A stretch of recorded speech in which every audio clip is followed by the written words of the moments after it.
Hello and welcome to Allot 360 Analysts and Experts. I'm Michael Schachter and I'm here today with Jarad Carleton, the Principal Analyst for Cybersecurity at Frost & Sullivan, and Moshe Elias, the Director of Product Marketing at Allot. It's a pleasure to meet you both. Good to meet you too. Thank you. Jarad, I'll start with a question to you from the analyst perspective. What is the opportunity out there for service providers in the mass market? Well, in the mass market, we're talking about consumers or extremely small offices, SOHO, small office, home office. And that particular market is, if memory serves, about a $6 billion market.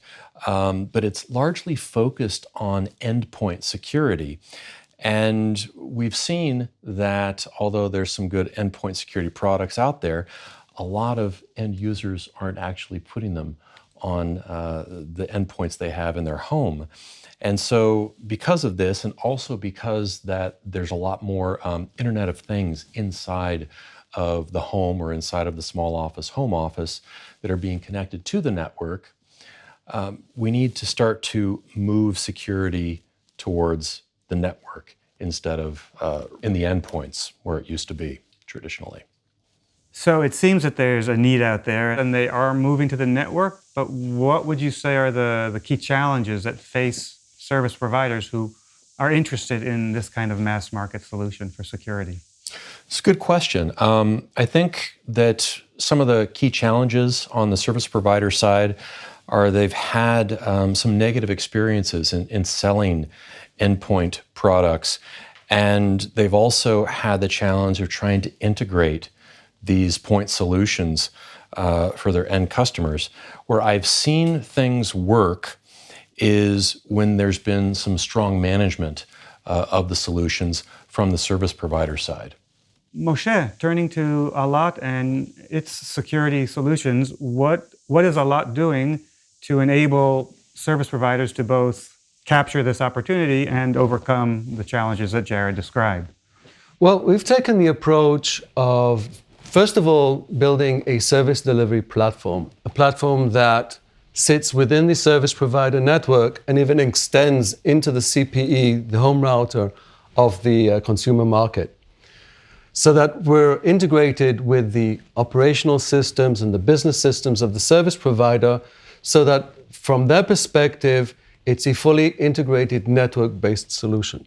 The solution itself integrates multiple layers and technologies that secure both mobile users, it secures consumer IoT services, and it also secures the home network. And we've built this package in such a way that the consumer, the end user, he has one seamless, unified experience from the security services that is now branded by the service provider. Okay, so the end user does not have to deal with point products. And I'll give you an example. Let's say I've defined a parental control policy for my child, okay? I want that policy to be enforced in the home on all the kids' devices, right? But then when she goes outside and connects with her mobile phone through the mobile network, then I want that policy to follow her on the mobile network as well.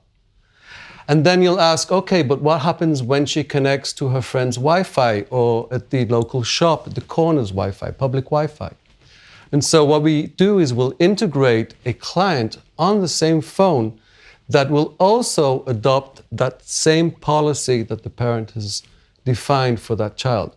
So wherever she is, doesn't matter how she's connected to the internet, that parental policy will follow her and make sure that she is prevented from accessing inappropriate content, protecting her from online threats, and also enforcing quiet time, so that during school time, dinner time, whenever you want to cut her off from the internet for whatever reason, then that quiet time is being activated on whatever device and through whatever connection method that she is using at that point in time. So I understand this is kind of a holistic, unified solution, and it sounds like it meets real needs, but how does it work from a business point of view? How does the CSP actually make money with this kind of a solution? Well, they do. What we see is that they can make an incremental $5, 5% basically, 5 to 10% on residential connectivity. They can make an additional 2 to 5% on each mobile device that is protected. And case in point, the Vodafone CEO is quoted as saying that this service generated 160 million euros for Vodafone. So this type of service is proven in the field to both scale, provide personalized services, and generate significant revenue. Now, the cost to the end user is not high, but the adoption rates that we can achieve through network-based securities are incredible without any precedent. So when you get to 50% penetration in large countries like Spain, Germany, Italy, then even that €1 a month per device or €5 per residence can generate significant business value.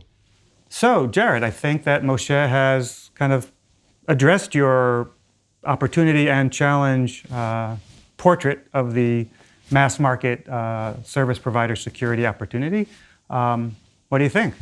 He has, for the most part. One of the questions that I have that's rather pertinent when you're talking about mobile devices is that frequently when you have security or control solutions for smartphones, they tend to work more so on Android than on iOS devices. But if I understand correctly, this, because it's network-based, works on both platforms. Am I correct? Yes, I mean, we actually are agnostic to the actual platform, Windows platform, or even directly connected IoT devices like a connected car. We can protect the infotainment system. We can provide web security. What we do is we block access to malicious websites or infected websites, bot command and control centers. We also do antivirus inspection for non-encrypted traffic as well. So all of this happens in the network, regardless of whether it's an IoT device, an iOS device, an Android device, or anything that's connected. As long as it's speaking IP, we can protect it. So when we talk about this unencrypted traffic that's moving back and forth on the network, where is that traffic coming from? Because we know with certain types of devices, the traffic coming from them and being received by them is more and more encrypted. That's right.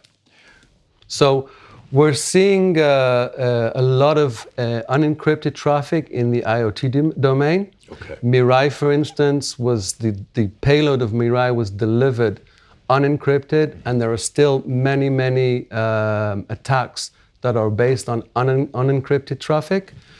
What's surprising is that when we take a large sample and we tested the results on a subscriber base of 7 million subscribers over a period of 3 months, we still found that 15% of our activations were through inline scanning for viruses, and 85% was blocking of HTTP requests to phishing websites or infected websites or bot command and control centers.